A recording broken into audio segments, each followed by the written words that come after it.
Hello friends. তো আজ আমি দুপুরে বানিয়েছিলাম লেন্টিলসের টক ডাল, মানে মুসুর ডাল। এটা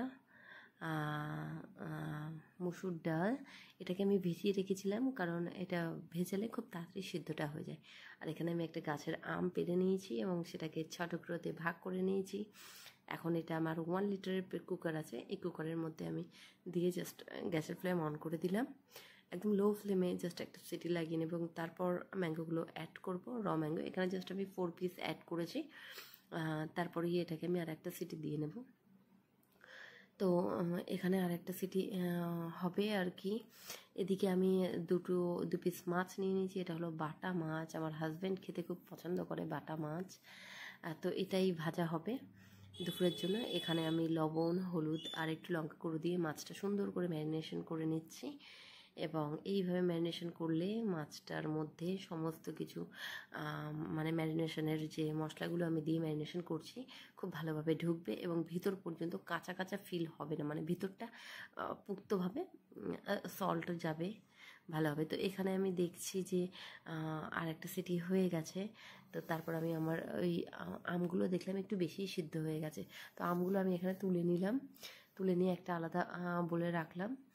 এবং তারপর বাকি ইয়েটা একটা হ্যান্ড ব্লেন্ডারের সাহায্যে আমি এটাকে ভালো করে একটা মিক্স দিয়ে নিলাম। তো এটা বেশ খুব সুন্দরভাবে গলে গেছে। তো এখানে আমি ডালের ফোড়ন দেওয়ার জন্য কড়াইতে একটুখানি সয়াবিন অয়েল অ্যাড করেছি এবং এতে আমি দেব কিছু chopped garlic, curry leaves and dry chilies and some cumin seeds. So এইগুলোই আমি ইউজ করব ফোড়নের জন্য। এই যে আমি এগুলো অ্যাড করে দিলাম। তারপরে এদিকে আমি আর একটা তাওয়া প্যানটাই আমি ইউজ করছি এখানে, যে এর মধ্যে আমি দিয়ে দেব তেলটা গরম হওয়ার জন্য দিয়েছি এবং ওখানে আমি মাছ দুটো ভেজে নেব একই সঙ্গে। এটা আমি আমার লাঞ্চ প্রিপেয়ার করছি আমাদের। তো এদিকে আমার ডালের তরকাটা যখন রেডি হয়ে যাবে আমি এর মধ্যে একটু দিয়ে দেব। যখনই এটা ব্রাউন কালার নিয়ে নেবে এর মধ্যে একটু হলুদ গুঁড়ো দিয়ে দেব, দিয়ে এটাকে আবার একটু নাড়তে থাকবো। তো এইভাবেই নাড়তে নাড়তে এটার কালারটা খুব সুন্দর কালার চলে এসেছে, আপনারা দেখতেই পাচ্ছেন। তো এর মধ্যে আমি এবার যে ডালটা সিদ্ধ করে রাখা ছিল সেটা দিয়ে দেব এবং সুন্দর করে নাড়ব। তো খুব সুন্দর টেস্ট হয় এইভাবে কারি পাতা দিয়ে ডাল করলে। আমার তো পার্সোনালি খুব ভালো লাগে, আপনারা অবশ্যই বাড়িতে ট্রাই করে দেখবেন কেমন লাগে। তো আমি এখানে ঠান্ডা জল দিয়েছি, তবে আপনারা ডালে সবসময় যদি একটু গরম জল দিতে পারেন তো ডালের টেস্ট অনেকটাই এনহ্যান্স হবে। এদিকে আমি মাছটা অনেক সুন্দর করে ভেজে নিয়েছি একদম। তবে খাওয়ার সময় আমি আরও একবার মাছটা গরম করে একদম গরম গরমই সার্ভ করব।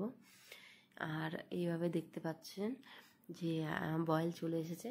আমি জাস্ট লিডটা দিয়ে দেব, দিয়ে আমি কিছুক্ষণ টাইমের মধ্যে হতে দেব এটা।